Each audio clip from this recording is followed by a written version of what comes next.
യാദേ ത്വയ്യാശുവാദാകുല ജലദകളത്തോയ പൂർണാദികൂർണ സപ്താർണോ രാശിമഗ്നേ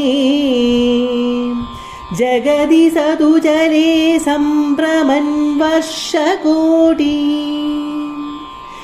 ദീനപ്രൈശിഷ്ടദൂരൈ വടദളശയനം കിഞ്ചിദാശ്ചര്യബാലം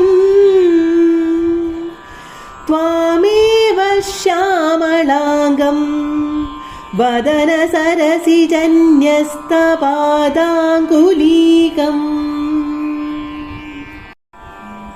ദൃഷ്ട്വാ ത്വാം ഹൃഷ്ടരോമാ ത്വരിതമുപഗതസ്പൃഷ്ടുകാമോ മുനീന്ദ്ര ശ്വാസേനാന്തർനിവിഷ്ട പുനരിഹ സകലം ദൃഷ്ടവാൻ വിഷ്ടപൗഖം ഭൂയോപി ശ്വാസവാദേ ബഹിരനുപതിതോ വീഷ്ടിതത്വത്കടാക്ഷൈ മോദാദാശ്ലഷ്ടുകാമ ത്വയി വിഹിതതനോ ശ്വാശ്വമേ പ്രാഗ്വദാസി. ശ്ലോകം 7. യാദേ ത്വയ്യാശു വാദാകുല ജലദഗള തോയപൂർണാദികൂർണത് സപ്താർണോ രാശിമേ മഗ്നേ ജഗതി സതുജലേ സംഭ്രമൻ വർഷകോടി ദീന പ്രൈശിഷ്ട ദൂരേ വടദളശയനം കഞ്ചിദാശ്ചര്യബാലം ത്വാമേവ ശ്യാമളാംഗം വദനസരസിജൻ ന്യസ്തപാദാംഗുലീകം. ത്വയ്യാതെ നീ പോയപ്പോൾ ആശു പെട്ടെന്ന് ജഗതി ലോകം വാദ ആകുല ജഗ്ലത ഗളത് തോയപൂർണേ അതികൂർണത് സപ്ത അർണോരാശിമഗ്നി കാറ്റടിച്ചിളകുന്ന മേഘങ്ങളിൽ നിന്ന് നിർഗളിക്കുന്ന ജലം കൊണ്ട് കലങ്ങുമറിയുന്ന സപ്തസമുദ്രങ്ങളിൽ മുഴുകവേ സതു അദ്ദേഹമാകട്ടെ അല്ലെങ്കിൽ മാർക്കണ്ഡേയ മഹർഷിയാകട്ടെ ജലേ വർഷകോടി സംഭ്രമൻ ജലത്തിൽ അനേക കോടി വർഷങ്ങൾ ചുറ്റിത്തിരിയുന്നവനായിട്ട് ദീനനായിട്ട് ദൂരത്തായിട്ട് വടദല ശയനം ആല്ലയിൽ ശയിക്കുന്നവരും വദന സരസിജ ന്യസ്തപാദാംഗുലീകം മുഖാരവിധത്തിൽ വയ്ക്കപ്പെട്ട കാൽവിരലുകളോട് കൂടിയവനും ശ്യാമളാംഗം ശ്യാമളമായ അംഗങ്ങളുള്ളവനും കഞ്ചിത് ആശ്ചര്യബാലം എങ്ങനെയെന്ന് വിവരിക്കാനാകാത്ത ആശ്ചര്യബാലനായ ത്വാമേവ നിന്നെ തന്നെ പ്രൈശിഷ്ട ദർശിച്ചു. നരനാരായണന്മാരോട് മാർക്കണ്ഡേയൻ ചോദിച്ച വരം ഉടൻ തന്നെ ലഭിച്ചു. മാർക്കണ്ഡേയൻ്റെ അടുക്കൽ നിന്ന് ഭഗവാൻമാർ ബദരിയാശ്രമത്തിലേക്ക് മടങ്ങിയപ്പോൾ ഉടൻ തന്നെ അതിശക്തമായ കാറ്റുണ്ടായി. ആ കാറ്റിൽ കാർമേഘങ്ങൾ ഇളകിപ്പരന്നു. അവയിൽ നിന്ന് ധാരധാരയായി ജലം പ്രവഹിച്ചു. ആ വെള്ളം സപ്തസമുദ്രങ്ങളെയും നിറച്ചിട്ട് കര കവിഞ്ഞു പൊങ്ങി ജഗത്താകെ ജലമയമായി. ജീവികളെല്ലാം നശിച്ചു. ആ മഹാപ്രളയത്തിൽ ചിരായുസ്സായ മാർക്കണ്ഡേയൻ വെള്ളത്തിൻ്റെ ജലത്തിനൊപ്പം അങ്ങുമിങ്ങും ഒഴുകി നടന്നു. ഇങ്ങനെ കോടിക്കണക്കിന് വർഷക്കാലം ജലത്തിൽ അവശനായി ചുറ്റിക്കറങ്ങിയ മഹർഷി തളർന്നു.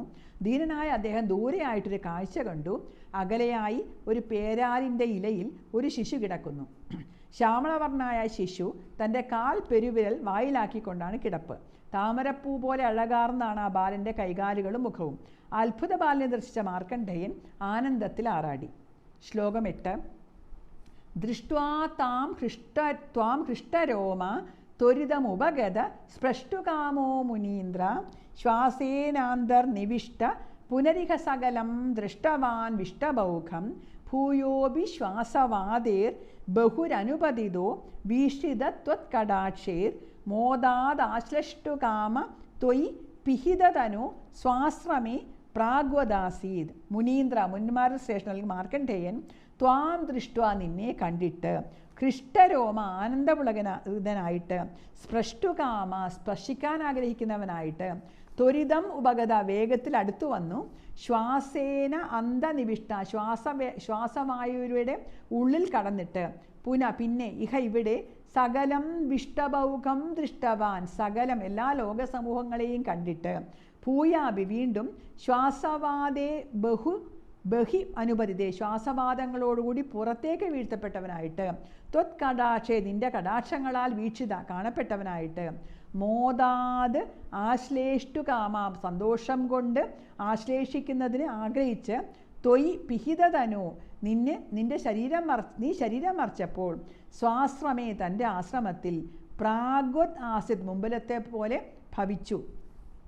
ഭഗവാന്റെ അത്യാകർഷമായ രൂപം ആലയിൽ കണ്ട മാർക്കണ്ഡേയൻ ആനന്ദമഗ്നനായിട്ട് ആ കോമള രൂപത്തെ സ്പർശിക്കുന്നതിന് ആഗ്രഹിച്ചു. നീട്ടിയ കൈകളുമായി ശിശുവിൻ്റെ അടുത്ത് നിന്ന മഹർഷി മായാശിശുവിൻ്റെ ശ്വാസവായുവിയുടെ ഉള്ളിലേക്ക് വലിച്ചെടുക്കപ്പെട്ടു. അവിടെ അദ്ദേഹം എല്ലാ ലോകസമൂഹങ്ങളെയും കണ്ടു. ഈ കാഴ്ചകൾ കണ്ട് അത്ഭുതം കൂറി നിൽക്കുന്നതിനിടയിൽ തന്നെ ശിശുവിൻ്റെ ശ്വാസവേഗത്തിലൂടെ മുനി പുറത്തേക്ക് പതിച്ചു. വീണ്ടും വടപത്രശായിയായ ശിശുവിൻ്റെ മുമ്പിൽ പതിച്ച മാർക്കണ്ഡേയനെ ശിശു പ്രേമസുധാപൂരിതമായ കടാക്ഷങ്ങൾ കൊണ്ട് അനുഗ്രഹിച്ചു. തന്നെ സ്നേഹത്തോടെ നോക്കി പുഞ്ചിരിക്കുന്ന ശിശുവിനെ എടുത്ത് മാറോട് ചേർത്ത് ആശ്ലേഷിക്കാൻ മാർക്കണ്ഡേയൻ മുന്നോട്ടാഞ്ഞപ്പോൾ ശിശുവിനെ കാണാതായി. ഭഗവാൻ തൻ്റെ മായാശരീരം മറച്ചപ്പോൾ മാർക്കണ്ഡേയൻ തന്നെ തൻ്റെ ആശ്രമത്തിൽ പഴയ പോലെ ചെയ്യുന്നതായിട്ട് കണ്ടു.